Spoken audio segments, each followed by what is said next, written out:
Welcome to Sagar's Reveries channel. I'm Sushma Sagar. All that you see here is drawn from my original works, some published, some still waiting quietly in notebooks.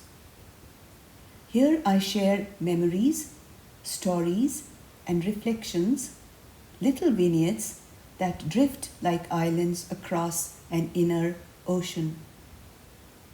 Each episode is a quiet journey, a moment to pause, to listen, to feel. The visuals are simple, the words flow at their own pace.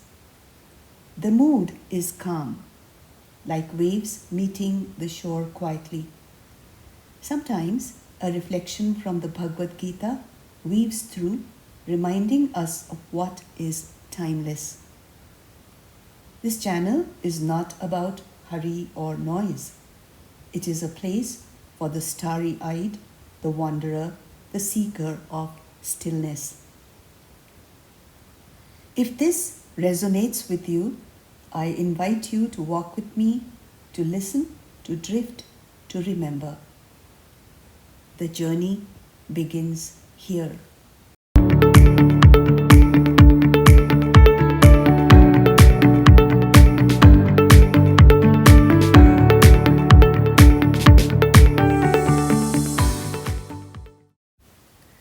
A poet looks around.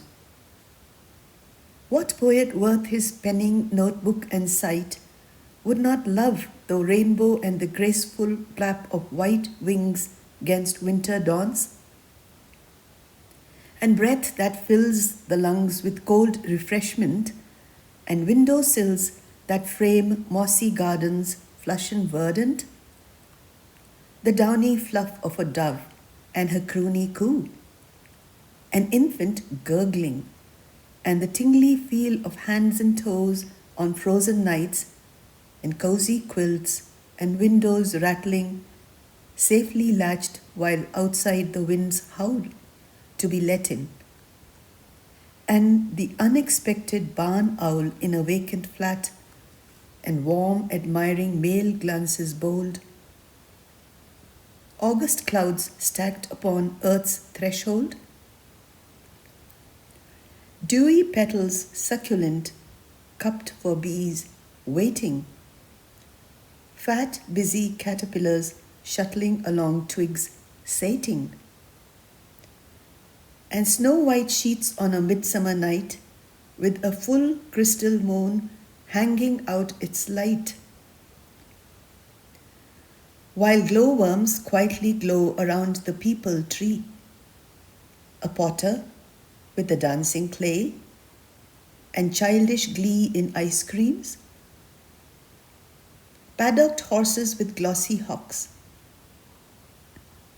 and affluent gardens with haughty, strutting peacocks, channels showing worlds of fish and fowl that amaze, and the unending wonder of outer space. Zebras and wildebeest across the Serengeti red. And how dare any philosopher declare God is dead? Coping beyond the 60s. In the hurly-burly of our days, even the impulse to sit back and simply think feels like a sacrilege. We are too busy being productive. We interact, we network, we dream of making more money. And we spend it on things we often neither need nor even like. We buy things only because it is trendy to have them. We delude ourselves that this makes us happy, but in truth, it merely reassures us. I am here, I am alive, that I am. Yet when we step into our 60s and go on to the 70s, it becomes harder to keep pace with the younger lot. How do we cope? One way is to nudge the mind into the present, to notice the small, astonishing things we once overlooked. In my mornings, I gather such moments reminders that I am alive. First the birds. Fewer now, yet still singing and trilling with gusto. Then appear the newspaper boys, putt-putting down the street on scooters, pouches bristling with publications, hurling their rolled-up missiles against doors and gates. Vendors follow, with their carts of fruit and vegetables, their cries weaving into the hum of early school buses. And I find myself smiling. Gratitude glissades through me with the simple realization the morning is bombinating with life. Of wisdom and goodness. What would I consider wise and good?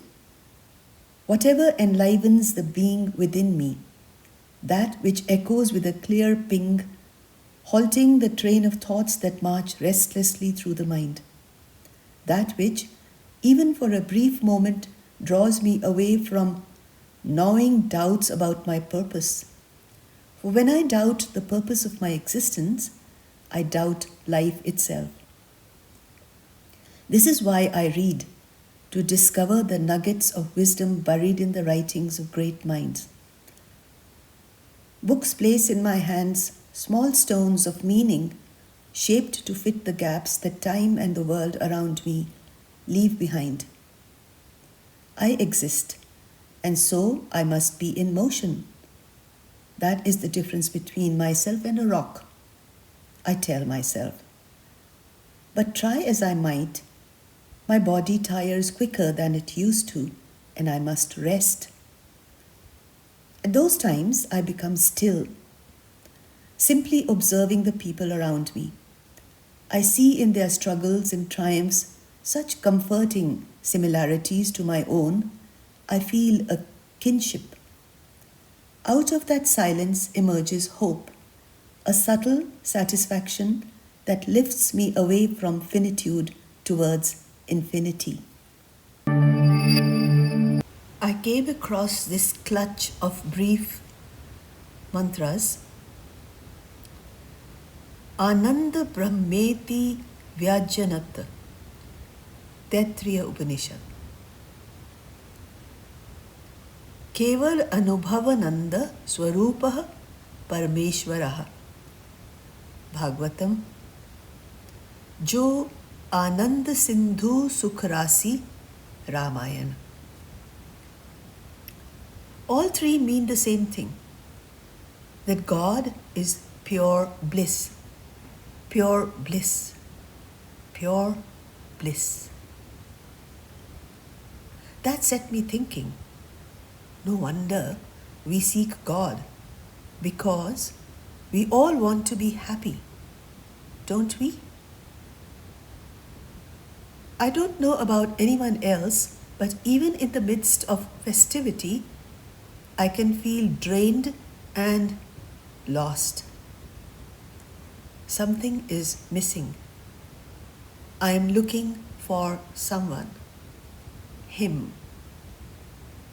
The one who danced and created music so riveting that even the animals drew closer to hear the sound of his flute.